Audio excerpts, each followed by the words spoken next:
សួស្តីអ្នកទាំងអស់គ្នាឥឡូវយើងមកកាន់វីដេអូថ្មីមួយទៀតហើយដែលតាក់ទងទៅនឹងការគូស sequence អគ្គិសនីនៅក្នុង Casimo ហើយ sequence នេះទៀតសោតគឺ sequence ប្រព័ន្ធវិទ្យា ATS រវាង generator ដែលយើងហៅថាម៉ាស៊ីនភ្លើងហើយជាមួយនឹងភ្លើងរត់ភ្លើងអគ្គិសនីកម្ពុជារបស់យើង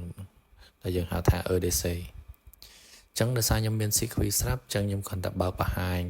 ឲ្យអ្នកទាំងអស់គ្នាមើលចឹងបើសិនជាអ្នកទាំងអស់គ្នាអត់ទាន់កន្លែងណាអីអាច screenshot នៅក្នុងវីដេអូហ្នឹងហើយអាចគូតាមបានចឹងខ្ញុំនឹងបញ្យល់តកតងទៅនឹងដំណើរការប្រព័ន្ធវិទ្យា ATS នៅក្នុងវីដេអូនេះទាំងអស់គ្នាចឹងដំបូងគឺយើងធ្វើការបើក EDC មកយើងឃើញថា EDC ភ្លើងមកពីភ្លើងរត់ហ្នឹងគឺដំណើរការចឹងពេលដែលភ្លើងរត់ដំណើរការគឺវាភ្ជាប់ទៅគ្រឿងទទួលបន្តមកទៀតនៅពេលដែលយើងធ្វើការបើកdisjunction ទៅលើម៉ាស៊ីនភ្លើងទោះបីជាយើងបិទឬបើក disjunction ម៉ាស៊ីនភ្លើងដែលភ្លើងរត់របស់យើងកំពុងតែដំណើរការយើងឃើញថាម៉ាស៊ីនភ្លើងហើយនឹងអាគុយរបស់ម៉ាស៊ីនភ្លើងពុំមានប្រតិកម្មអីឬក៏ដំណើរការអ្វីទេប៉ុន្តែនៅពេលដែលយើងបិទ disjunction ឬក៏យើងហៅថាភ្លើងរត់ដាច់ចឹងយើងឃើញថាអាគុយយើងក៏ចាប់ផ្ដើមដំណើរការបាន5 second ហើយ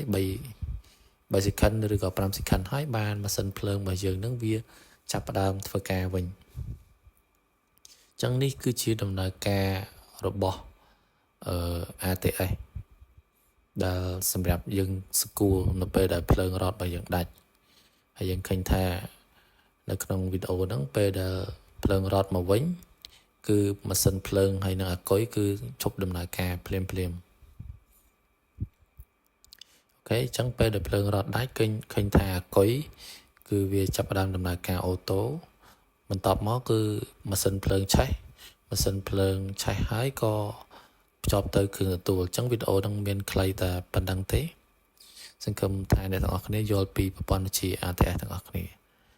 ជួបគ្នានៅវីដេអូក្រោយទៀតអរគុណ